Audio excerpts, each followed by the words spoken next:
말씀 보겠습니다. 오늘 말씀은 요한복음 6장 60절에서 65절 말씀입니다. 요한복음 6장 60절에서 65절 말씀입니다. 처음부터 끝까지 우리 함께 합독하도록 하겠습니다. 함께 읽겠습니다. 요한복음 6장 60절에서 65절 말씀입니다. 시작! 제자 중 여럿이 듣고 말하되 이 말씀은 어렵도다. 누가 들을 수 있느냐 한데 예수께서 스스로 제자들이 이 말씀에 대하여 수군거리는 줄 아시고 이르시되 이 말이 너희에게 걸림이 되느냐? 그러면 너희는 인자가 이전에 있던 곳으로 올라가는 것을 본다면 어떻게 하겠느냐? 살리는 것은 영이니 육은 무익하니라. 내가 너희에게 이른 말은 영이요 생명이라. 그러나 너희 중에 믿지 아니하는 자들이 있느니라 하시니 이는 예수께서 믿지 아니하는 자들이 누구며 자기를 팔자가 누구인지 처음부터 아심이리라. 또 이르시되 그러므로 전에 너희에게 말하기를 내 아버지께서 오게 하여 주지 아니하시면 누구든지 내게 올 수 없다 하였노라 하시니라. 아멘. 오늘 65절까지 봤는데 아마도 71절까지 다 볼 수 있을 것 같습니다. 지난주에 살펴본 60절과 61절 말씀까지 계속 이어서 말씀을 드리도록 하겠습니다. 하나님이신 예수님께서는 이 땅에 오셔서 하신 중요한 사역 중 하나가 알곡 가운데 섞여져 있는 쭉정이를 선별하시는 일이었습니다. 사람들을 일컬어 쭉정이라고 하는 것은 좀 그렇지만 성경 있는 그대로의 표현입니다. 예수님의 이와 같은 선별 작업으로 인해 이제 예수님 앞에 남은 사람은 몇이 없었습니다. 그렇게 알곡과 쭉정이를 선별하는데 사용된 주요한 도구가 무엇이었죠? 그것은 하나님의 뜻, 진리, 예수님의 말씀이었습니다. 살아 역사하는 하나님의 말씀은 알곡으로 하여금 예수께 나아오게 하지만 쭉정이들에게는 예수만을 받아들이는 것을 불편하게 만들어 결국은 튕겨져 나가게 한다는 것입니다. 그들의 교회 생활, 믿음 생활, 일상 등등 모든 것에 예수와 예수의 순수한 말씀은 걸림이 된다는 것이죠. 그래서 진리가 바르게 드러날 때마다 그 진리만을 쫓겠다는 알곡들만 예수 앞에 남아있게 되는 것이죠. 이러한 패턴은 기독교 역사 가운데 계속되었습니다. 그리고 오늘 60절, 61절의 말씀입니다. 지난주 설교의 내용을 기억하면서 60절과 61절 다시 한번 읽어보겠습니다. 제자 중 여럿이 듣고 말하되 이 말씀은 어렵도다. 이 어렵다는 단어가 그냥 이해를 못하겠다는 것이 아니라 마음이 굳어져서 딱딱해지고 거칠어서 도저히 못 받아들이겠다는 말씀입니다. 그러니까 마음이 굳어져 있으니까 진리와 진실이 들어갈 틈이 없는 거예요. 듣지를 못합니다. 귀가 닫혀진 것이죠. 이것이 씨 뿌리는 비유에도 나오게 되죠. 누가 들을 수 있느냐 한데 예수께서 스스로 제자들이 이 말씀에 대하여 수건거리는 줄 아시고 이르시되 이 말이 너희에게 걸림이 되느냐. 예수 그리스도와 예수의 말씀이 믿는 자를 든든히 세우는 보배로운 반석이 되는 것이 아니라 오히려 믿음이 있다고 하는 자들에게 거치는 돌, 거침돌이 되었다는 것입니다. 몇몇 구절을 연결해서 말씀을 드리겠는데요. 이러한 표현은 성경에 정말 너무나 많이 나옵니다. 한번 링크해서 생각하시면서 이 내용들이 어떻게 기독교 역사와 교회 가운데 그대로 구현되고 있는지 한번 살펴보시기 바랍니다. 또한 나 자신이 하나님 앞에 어떤 존재로 서 있는지를 꼭 점검하시기를 바랍니다. 지난주에는 베드로전서 2장의 말씀을 드렸는데 오늘은 이사야 8장 14절에서 15절 말씀을 보겠습니다. 제가 읽어드릴게요. 그가 성소가 되시리라. 그러나 이스라엘의 두 집에는 걸림돌과 걸려 넘어지는 반석이 되실 것이며 예루살렘 주민에게는 함정과 올무가 되시리니 많은 사람들이 그로 말미암아 걸려 넘어질 것이며 부러질 것이며 덫에 걸려 잡힐 것이니라. 조금 시간이 걸리더라도 이 말씀이 나온 배경을 좀 말씀을 드리도록 하겠습니다. 이사야는 하나님을 떠나 있는 북이스라엘과 남유다에게 하나님의 뜻을 외친 선지자였습니다. 특별히 지금 읽어드린 이사야 8장은 남유다 아하스 왕 시대 때에 일어났던 일들 가운데 이사야가 외친 말씀입니다. 이스라엘 주변은 항상 강대국이 흥망성쇠를 반복해서 일어나고 있었습니다. 흥망성쇠를 하는 국가들이 있었죠. 그 강대국을 하나님께서 사용하여 특별히 이스라엘 백성을 훈련시키시고 시험하셨어요. 이스라엘 백성이 하나님을 떠났을 때는 그들을 막대기로 사용해서 참교육도 하셨죠. 그러나 그러한 강대국 중에 하나가 아수르였습니다. 엄청난 힘을 가지고 있었습니다. 그러다 보니 남유다 아하스 왕은 하나님을 의지하기보다는 강력한 제국이었던 아수르와 손을 잡고 친하게 지내는 것이 여러모로 안전하고 피곤하지 않을 것이라고 판단을 하였습니다. 더군다나 아하스 왕은 스스로 자기를 국제정세에 밝다고 생각했어요. 그리고 외교정책도 누구보다 잘 펼친다고 생각했습니다. 그랬기 때문에 친아수르 정책을 펼쳐가며 하나님 나라의 국운을 펼쳐갔던 거예요. 이때 하나님께서 이사야 선지자를 아하스 왕에게 보내셔서 당신의 뜻을 전하셨습니다. 지금까지 나를 버리고 친아수르 정책을 펼치면서 그들을 의지하며 가깝게 지냈던 모든 관계를 이제는 정리하고 다시 하나님께로 돌아와서 친하나님 정책을 펼치면서 하나님 나라를 운영하는 것이었습니다. 그러한 외침 안에는 이러한 내용이 있었어요.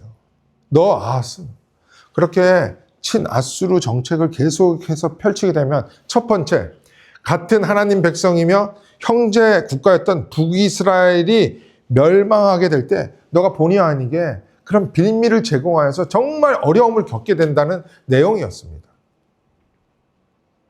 그래서 친아수르 정책을 그만하라는 것이었습니다. 생각해 보세요. 이 말은 남유다도 남유다지만 북이스라엘의 영적 상태도 이만저만이 아니었다는 거예요. 하나님은 이미 북이스라엘이라는 국가의 문을 닫기로 결정하셨다는 거죠. 이와 같은 하나님의 백성이었던 남유다, 북이스라엘의 그 영적 상태가 너무나 기가 막혔던 것이었습니다. 그리고 계속해서 외친 내용 안에는 두 번째 이런 내용이 있습니다. 항상 그랬듯이 하나님을 모르는 국가와 손을 잡게 되면 어떤 일이 발생해요? 하나님 모르는 나라의 국가의 신이 이스라엘 가운데 들어와 가지고 이스라엘 백성이 우상 숭배를 하게 되잖아요. 그거를 경고한 것이었습니다. 그러나 아하스 왕은 이사야의 이러한 경고를 역시 무시합니다. 그리고 어떤 일을 벌이는지 아십니까? 하나님 나라의 왕이 아수르 왕에게 나는 당신의 신복입니다. 신실한 종입니다. 당신의 아들입니다. 너무나 형편없이 납작 엎드려 거기에 정성껏 조공과 뇌물을 바칩니다. 문제는 그 조공과 뇌물 안에 하나님의 성전에 있는 것까지 다 긁어 모아다가 조공과 뇌물로 바쳤다는 거예요. 이게 무엇을 말해요? 이게 무엇을 말합니까? 아하스 왕의 진정한 주인은 하나님이 아니라 아수르 왕이라는 거예요. 아수르 왕. 뿐만이 아니었습니다. 아수르의 큰 행사에 아하스 왕이 참석하다 보니까 그 아수르 나라의 신을 섬기던 그런 제단을 보게 되었는데 그의 눈에는 그것이 너무나 매혹적이었던 것 같아요. 상대적으로 여호와의 성전을 보니까 너무나 볼품이 없어 보였습니다. 그래서 아수르 제단에 있는 양식을 그대로 번떠서 여호와의 성전 안에 그것을 들여놓기로 결정한 것입니다. 그 제단 양식을 어디에 들여놓는지 아세요? 여호와께 제사 드리는 성전 앞에 있는 그 놋단에 위치하게 한 거예요. 그리고는 제사장에게 명령을 내립니다. 아침 저녁으로 드리는 번제, 왕의 소제와 번제, 그리고 국민들이 드리는 번제와 소제, 전제 모두를 아수르 신에게도 드리라는 거였어요. 여러분 소름 끼치지 않습니까? 어떻게 그럴 수 있을까요? 지금으로 말하자면 교회 강대상에 돼지 머리 올려놓고 하나님께 예배드리면서 그 돼지 머리에게도 절하라는 내용과 똑같습니다. 제가 아주 오래전에 본 드라마 대사 중에 이런 드라마 대사가 나와요. 너무나 인상적이어서 아직까지 기억을 하고 있는데, 사람이 진짜 악해졌을 때의 기준이 무엇이냐면은 자기가 무슨 짓을 하더라도 부끄러운지 모를 때라는 것입니다. 지금 딱 아하스 왕이 그 지경에 이른 거예요. 하나님 나라의 왕, 하나님 나라의 제사장이 하나님 앞에 어떤 모습으로 서 있어야 하는지를 모르는 것입니다. 자기가 하는 짓이 무엇인지 모르고 부끄러운지도 모르는 거예요. 그래서 지금 선지자가 하나님을 대신하여 정신 차리라고 말씀을 선포하고 있는데 깨닫기는커녕 그에게 화를 내는 거예요. 어떻게 감히 왕인 나한테 그런 말을 하냐고. 그런데 이와 흡사한 일들이 우리가 살아가는 이 세상에서도 일어난다는 거예요. 아니, 교회 안에서도 일어날 수 있다는 것입니다. 교회의 머리 되시는 주님, 말씀이 성도들의 왕이 아니라 각자가 왕이 되어서 자기의 뜻에 거슬리면 도전하고 교회를 어렵게 합니다. 말씀 앞에 잠잠할 줄 모르는 거예요. 그러면서도 모릅니다. 자기들이 무슨 짓을 하는지도. 바르게 외치는 소리가 있어도 깨닫지를 못해요. 오히려 내가 뭘 잘못했냐고 화를 내고 그 길에서 돌아올 생각을 합니다. 그리고 계속 그 길을 가는 거죠. 지금 남유다 아하스 왕이 딱 그 처지예요. 제국주의의 팽창 정책, 공중 권세 잡은 세력의 속셈을 전혀 파악하지 못하고 그들을 따르며 자기의 욕망과 세상 풍조를 따르고 있는 것이죠. 그래서 내가 얼마나 감각이 있느냐. 너무나 잘 정책을 펼치고 있지 않느냐. 그런데 하늘을 향한 감각은 다 죽어 있는 거예요. 지금 말씀드린 내용이 이사야 1장에서 8장 그리고 열왕기상 16장에 나오는 내용인데 아주 간략하게 말씀드린 것입니다. 이 내용을 한번 시간 내서 꼭 읽어보시기 바랍니다. 이렇게 하나님의 뜻을 외치며 선포하는 이사야가 지금 내가 하는 말이 도저히 믿어지지 않으면 아하스와 네가 하나님, 너의 하나님 여호와께 징조를 구해 이렇게 요청을 합니다. 이에 대해 아하스 왕이 뭐라고 하는지 아세요? 그는 지금 믿음이 있는 것처럼 멋들어진 말로써 변명을 해요. 이것은 성경을 직접 찾아서 읽어볼게요. 이사야 7장 10절에서 14절입니다. 나오죠? 네. 여호와께서 또 아하스에게 말씀하여 이르시되 이사를 통하여서 하나님께서 말씀하시는 내용이에요. 11절입니다. 그렇게 못 믿겠거든 내 하나님께 징조를 구하라는 것입니다. 12절 보세요. 그런데 아하스 왕이 뭐라고요? 내가 어떻게 하나님을 시험하겠느냐.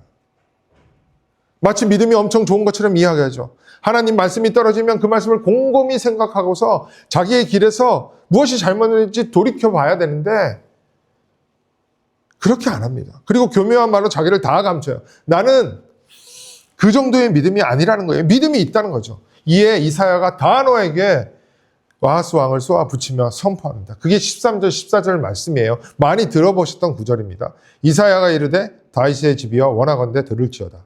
너희가 사람을 괴롭히고서 그것을 작은 일로 여겨 또 나의 하나님을 괴롭히려 하느냐. 14절 한번 같이 읽어볼까요? 그러므로 주께서 친히 징조를 너희에게 주실 것이라. 보라, 처녀가 잉태하여 아들을 낳을 것이요 그의 이름을 임마누엘이라 하리라. 이사야가 애끓는 심정으로 외친 거예요. 아수르 좀 그만 섬겨, 그만 의지해. 임마누엘 하나님이 너와 함께 하실 거야. 14절 말씀이 이때 외친 말씀이에요. 다가오는 크리스마스엔 정말 많이 사용하는 구절이지만 이때 외친 거예요. 그러나 아하스는 이스라엘 하나님만으로는 안 된다는 거였어요. 온전히 믿지 못한 거예요. 그리고 말씀드렸듯이 공중권세 잡은 세력과 결탁을 하고 적극적으로 여호와의 성전에 그 세상의 것들을 다 끌어들인 거예요. 결국 북이스라엘과 남유다의 하나님은 어떤 분이 되시죠? 어떤 분이 되세요? 다시 이사야 8장 14절에서 15절 말씀을 보도록 하겠습니다. 한번 읽어볼까요? 같이 시작. 그가 성소가 되시리라. 그러나 이스라엘의 두 집에는 걸림돌과 걸려 넘어지는 반석이 되실 것이며 예루살렘 주민에게는 함정과 올무가 되시리니 많은 사람들이 그로 말미암아 걸려 넘어질 것이며 부러질 것이며 덫에 걸려 잡힐 것이니라. 이해가 되시죠? 이때 하신 말씀이에요. 다시 요한복음 6장으로 돌아와서 생각해 보십니다. 지금 예수 그리스도께서 당신의 사역과 말씀을 받아들이지 못하겠다고 하는 제자들이에요. 그들에게 이 말이 걸림돌이 되느냐라고 하시죠. 하나님께서 남유다 아하스 왕에게 하시는 말씀과 똑같지 않습니까? 똑같은 일들이 구속사를 통하여 계속적으로 반복된다는 거예요. 지금도 여전하고요. 교회란 또 성도란 누룩이 전혀 섞이지 않은 만나이신 오직 예수 그리스도만이 터가 되어서 세워지게 되어 있습니다. 그러나 말씀을 근거로 하지 않고 세상의 종교나 문화에서 사용하는 것들이 교회에 너무나 버젓이 자리 잡고 있는 거예요. 분별하여 그것을 제거하기는커녕 오히려 그것을 들여오는 거 있지 않습니까? 그래서 세상의 종교와 같이 기독교가, 교회가 자기의 욕망을 채우는 어떤 창구 역할을 하게 된 거예요. 그게 우상숭배 아니에요? 그러다 보니 오직 예수, 순수한 말씀은 진짜 걸림돌이 되는 것입니다. 불편한 거예요. 예수만으로는 만족하지 못하겠다는 것입니다. 말씀 볼까요? 로마서 8장이에요. 자녀이면 또한 상속자, 곧 하나님의 상속자요. 그리스도와 함께한 상속자니 우리가 그와 함께 영광을 받기 위하여 고난도 함께 받아야 할 것이니라. 누가 십자가의 길, 좁은 길, 고난을 받으려고 합니까? 전부 예수 믿고 영광만 생각하고 있죠. 고난하는 영광. 로마서 8장 14절의 말씀을 비추어 보면 그들은 상속자가 아니라는 거예요. 요한복음 10장부터 영광이 무엇인지 나오게 되는데 그 영광도, 성경에 나오는 영광도 보통 우리가 생각하는 영광과 전혀 다르다는 것을 알게 될 것입니다. 나중에 아주 자세히 살펴보도록 하겠습니다. 부산에 엄청나게 큰 교회가 있어요. 매년 교회 성장 세미나를 합니다.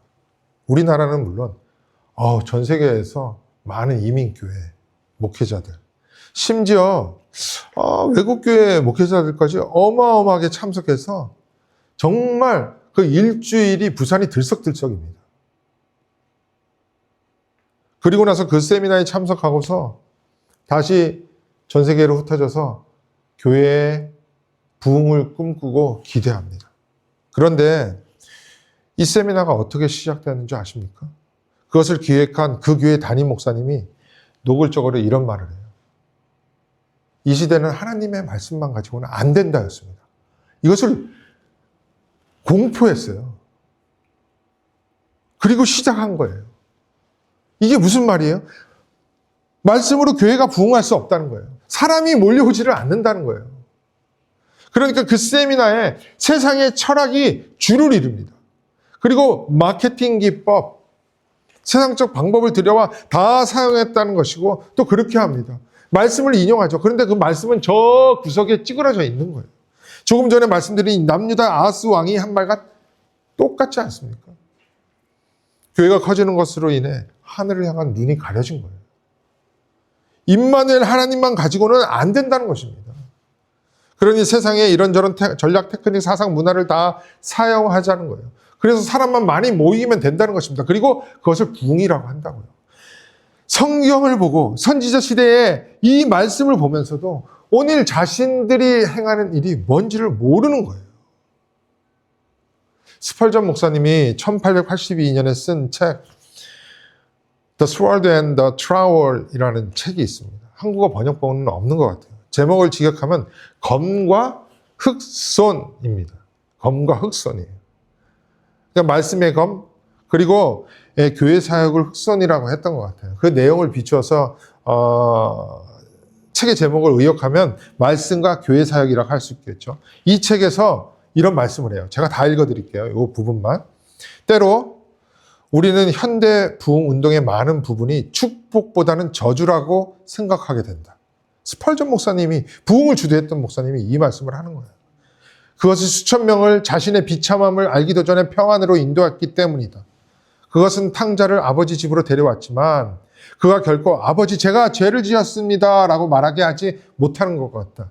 오늘 사람들은 옛 방식의 죄의식을 멸시한다. 그러니까 자신의 죄에 대한 인식, 회개, 회심 없이 그냥 교회에 많이 모이게 했다는 거예요. 그때 당시 부흥. 중간에 생략됩니다. 그 결과 사람들은 신앙 속으로 뛰어들어왔다가 다시 뛰어나가고 만다. 그들은 겸손하지 않는 모습으로 교회에 왔고 겸손하지 않는 모습으로 교회 안에 머물다. 겸손하지 않는 모습으로 교회를 떠난다. 그런데 서구 교계에서 이 스펄전 목사님의 경고를 무시했습니다. 왜냐하면 교회에 어떻게든 사람만 많이 모이면 되겠지. 이렇게 생각했던 거예요. 머지않아 20세기에 돌아오면서 영적 쇠퇴가 급격하게 도래하게 됩니다. 불과 100여 년 만에, 지금 100여 년 됐죠? 150년 됐나요? 영국 교회를 비롯한 유럽 교회, 지금 미국 교회가 그렇게 가고 있습니다. 이제 영적 쇠퇴를 따라가는 한국 교회를 보십시오. 내적 변화 필요 없습니다. 성령의 역사? 성령도 무엇인지도 잘 몰라요. 심령이 새롭게 되어 죄를 자각하는 것 없이, 즉 회심 없는 부흥이 주를 이루게 되자 교회의 사람은 엄청나게 몰려들었을지 모르지만 사상 누각이 된 거예요. 모래 위에 집을 지은 것입니다. 그것을 부흥이라고 하지 않죠. 그러한 것을 오직 진리이신 예수님만, 예수의 말씀을 선포해 보세요. 불편해합니다. 그리고 떠나가게 되겠죠. 예수 앞에 있으나 예수를 떠난 자들, 그게 현대 교회의 모습인 거예요. 2000년 전 예수님이 말씀하신 그대로 구속사 가운데 반복하여서 계속 이루어지고 있는 것입니다. 그래서 회심의 내적 증거와 외적 증거 다 필요한 거예요. 다시 말씀으로 돌아갈게요. 그와 같이 나의 이 말, 진리가 너희에게 걸림이 됐느냐 반문하신 다음 예수님은 다소 엉뚱한 듯한 발언을 하십니다. 62절이에요. 그러면 너희는 인자가 이전에 있던 곳으로 올라가는 것을 본다면 어떻게 하겠느냐. 자그맣게 글씨를 썼죠. 이것은 원어에는 없습니다. 직역하면은 이런 거예요. 그럼 만약 너희가 인자가 전에 있던 곳으로 올라가는 것을 본다면 이라고 퀘스천 마크하고 끝나요. 그러니까 당신이 앞으로 하실 사역을 암시하신 것입니다. 원어를 사용해서 의역을 한 성구가 어떻게 하겠냐를 더욱더 잘 활용해서 그 내포되어 있는 말씀을 보면 이거예요. 내가 죽음의 권세를 이기고 부활하여서 하나님 나라 승천을 한다 할지라도 너희들은 그것을 본다 할지라도 믿지 못할 것이다 라는 말이 여기 안에 내포되어 있는 것입니다. 이렇게 말씀드리는 이유는 그 다음 말씀을 보시면 확실해집니다. 63절 보세요. 살리는 것은 영이니 육은 무익하니라. 내가 너희에게 이른 말은 영이요 생명이라. 63절에서 살리는 영이라고 하잖아요. 오직 영이 즉 지난주에 말씀드린 헬라어조에 신적 생명력을 준다는 거예요. 이게 유익입니다. 그렇기 때문에 육과 육에 속한 모든 것이 무익하다고 하는 것이죠. 이에 대한 해설이 고린도전서 15장 45절에 있습니다. 기록된 바 첫사람 아담은 생명이 되었다함과 같이 마지막 아담은 살려주는 영이 되었나니. 이 마지막 아담이 누구예요? 예수 그리스도잖아요. 그 예수 그리스도가 살려주는 영이라는 것이죠. 이 말씀을 오병이어의 표적과 또 말씀과 연결해서 생각해 볼게요. 오병이어의 표적을 보시고 그것을 출애굽 만나와 연결하시죠. 그리고 만나가 육신을 위한 것이 아니라 사실 하나님의 백성들이 하나님의 입에서 나오는 말씀으로 살게 하기 위한 것임을 또 예수님께서 직접 설명을 하십니다. 육에 속한 것이 아니라는 거예요. 또한 만나가 로고스, 말씀이신 예수 그리스도인 나다. 내가 참떡 생명을 주는 하늘의 떡이다. 라고 연결하시면서 그 살을 먹으라고 하죠. 그리고 나서 지금까지 설명한 모든 예수의 말씀이 영에 속한 것이었다. 63절 하반절에서 결론을 내리고 있는 거예요. 그 영이신 예수가 생명을 주신다는 거예요.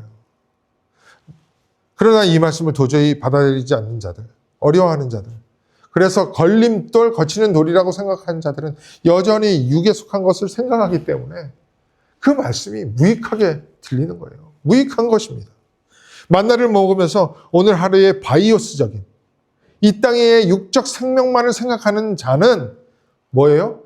육으로 난 자들이란 거예요. 그러나 똑같은 만나를 먹지만 영으로 난 자들은 하나님의 입에서 나오는 말씀으로 사는 줄 알기에 그 영의 떡을 먹는 것입니다. 주님 말씀 앞에 둘 다 동일하게 있지만 소색에 따라 달라지는 거예요. 요한복음 3장 6절 볼까요? 육으로 난 것은 육이요 영으로 난 것은 영이니 소속을 말하고 있는 거예요. 이와 같이 똑같은 것을 먹고 있는 듯하지만 소속에 따라 그 결과는 하늘과 진짜 땅의 차이입니다. 요한복음 1장 12절에서 13절입니다. 영접하는 자 곧 그 이름을 믿는 자들에게는 하나님의 자녀가 되는 권세를 주셨으니 이는 혈통으로나 육정으로나 사람의 뜻으로 나지 아니하고 오직 하나님께로부터 난 자들이라. 하나님의 자녀가 된다는 것은 육의 어떠한 노력, 사람의 혈통, 가문 이런 것들로 인하여서 되는 것이 아니라 오직 하나님께 소속된 자들이어야 한다는 거예요. 요한복음 3장 27절입니다. 요한이 대답하여 이르되 만일 하늘에서 주신 바 아니면 사람이 아무것도 받을 수 없느니라. 6장 44절이에요. 나를 보내신 아버지께서 이끌지 아니하시면 아무도 내게 올 수 없으니 오는 그를 내가 마지막 날에 다시 살리리라. 요한복음 이와 같이 끊임없이 영에 속한지 육에 속한지를 말씀하시면서 예수님의 표적과 말씀 강해로 계속 필터링을 하고 계십니다. 영에 속한 자와 육에 속한 자를. 결국은 자기의 소속이 다 밝혀지게 되는 거예요. 64절 이하를 볼까요? 그러나 너희 중에 믿지 않은 자들이 있느니라 하시니 믿지 않는 자들은 육에 속한 자들이죠. 하나님께 이끌지 아니하는 자들, 예수께 갈 수 없는 자들이에요. 그들은 이 땅의 것만을 지금까지 바라보고 있었잖아요. 그렇기 때문에 영에 속한 주님의 말씀을 받지 못하는 거예요. 당연히. 이는 예수께서 믿지 않은 자들이 누구며 자기를 팔 자가 누구인지 처음부터 아심이니라. 가룟 유다를 말씀하고 있지만 참된 믿음이 없는 자들은 결국 가룟 유다가 예수를 파는 그 행위에 전부 동참하고 있는 것과 마찬가지라는 것입니다. 우리가 계속해서 믿음에 대해 주중 깊숙이 생각하고 있잖아요. 믿음이 무엇이냐? 지금까지 우리가 생각했던 거와는 약간 다르지 않습니까? 아니, 많이 다를 수 있죠. 혹시 알 수도 있었습니다. 그러나 그 안 것이 정말 아는 것이었을까요? 만약에 구원에 이르지 못하는 믿음, 귀신들도 듣고 믿고 떠는 믿음, 그런 믿음에 머물러 있다면 믿지 않는 것과 똑같은 것이죠. 그런 삶은 예수를 파는 가룟 유다의 행위에 한 표를 던지며 동참하고 있는 거예요. 그게 왜 그래요? 65절에 또 이르시되 그러므로 전에 너희에게 말하기를 내 아버지께서 오게 하여 주지 아니하시면 누구든지 내게 올 수 없다 하였노라 하시니라. 그러니까 이미 하나님께서 소속을 결정하셨다는 거예요. 그 소속을 예수님께서 드러내시자 66절에서 다 떠나게 된 것이죠. 주 안에서 교회와 성도된 여러분, 저와 여러분의 소속은 어디예요? 그 소속이 어디입니까? 육으로부터 나서 육에 여전히 머물러 있습니까? 아니면 살려주는 영이 되신 예수께 나아올 수 있는 영에 속한 자입니까? 그 대답은 우리가 가는 길로 다 증명이 될 거예요. 우리의 소속이 밝혀질 것입니다. 그래서 믿음의 길을 걷고 있는 우리에게 계속해서 주님은 질문을 하시는 거예요. 67절 봐요. 예수께서 12 제자에게 이르시되 너희도 가려느냐? 나를 떠나 가려느냐? 이 말씀이에요. 68절입니다. 시몬 베드로가 대답하여 주여 영생의 말씀이 주께 있사오니 우리가 누구에게로 가오리까? 교회의 터가 되는 예수를 떠날 수 없는 이유가 뭐라고요? 영생의 말씀이 여기 있기 때문이라는 거예요. 예수님께서 이르신 말씀, 그 영은 생명이라는 것을 밝히 알아들은 시몬 베드로 아니에요. 그것을 들었는데 내가 어디를 가길 수 있겠습니까? 그 말씀을 인하여 떠날 수 없다는 것입니다. 제가 시몬의 액센트를 주었죠. 이 시몬이라는 단어는 베드로의 본명이기도 했습니다. 그 당시 시몬이라는 이름이 많았어요. 하지만 히브리어 이 시몬이라는 단어가 히브리어 쉐마에서 온 거예요. 쉐마라는 것을 알죠? 여러분들 신명기 6장에 이스라엘아 들으라 쉐마입니다. 그러니까 이 단어의 의미는 듣다, 주의하다, 순종하다라는 뜻이 있습니다. 그 이름을 가진 베드로예요. 그가 영이신 주님의 말씀을 알아들었는데 어디로 가겠냐? 이 말씀입니다. 계속해서 예수 앞에 머물러 있으면서 그 생명의 떡 먹으면서 그 길 가겠다는 것입니다. 그것이 시몬 베드로에게 속한 그 고백 위에 서게 되는 교회, 영이신 예수님의 말씀을 알아듣는 시몬 성도가 오늘 예수 앞에 있는 제자인 거예요. 그런데 71절을 보세요. 71절. 가룟 유다를 누구의 아들이라고 굳이 밝히고 있어요. 이 말씀은 가롯 시몬의 아들 유다를 가리키심이라. 그는 12 중에 하나로 예수를 팔절하라. 베드로와 함께 3년 이상 예수님을 따랐던 가룟 유다는 시몬의 아들이었습니다. 시몬의 아들. 그런데 못 알아들었다는 거예요. 영이신 주님의 말씀, 그 말씀을 리스닝한 것이 아니라 히어링한 거예요. 안심원한 것입니다. 못 알아들은 거예요. 생명을 주는 영이신 주님의 말씀을 못 알아들은 가룟 유다는 3년 동안 따라렸던 그 시간이 무색할 정도로 정말 중요한 순간에 예수님을 떠나기만 했습니까? 나가서 뭐 했어요? 팔고 결국 어떻게 됩니까? 제가 굳이 시몬이라는 단어의 내용을 밝히면서 이렇게까지 말씀드리는 것은 누구나 예수 앞에 나올 수 있고 제자로서 있을 수 있습니다. 그러나 진짜 소속으로 인해 그 삶은 극명하게 다른 결론을 맞이하게 되는 거예요. 이곳에 계시는 믿음의 형제 자매님들, 부디 영에 속한 자로서 생명 안에 있는 주님이 주시는 그 영생의 말씀만을 먹으면서 다른 길로 가지 않아 영에 속한 자들임을 드러내시기를 바랍니다. 그것이 영에 속한 자로서의 참된 축복의 길이며 생명의 말씀만을 따라가는 하나님 자녀의 삶일 것입니다. 우리 말씀을 기억하면서 우리 이 시간 함께 기도하도록 하겠습니다.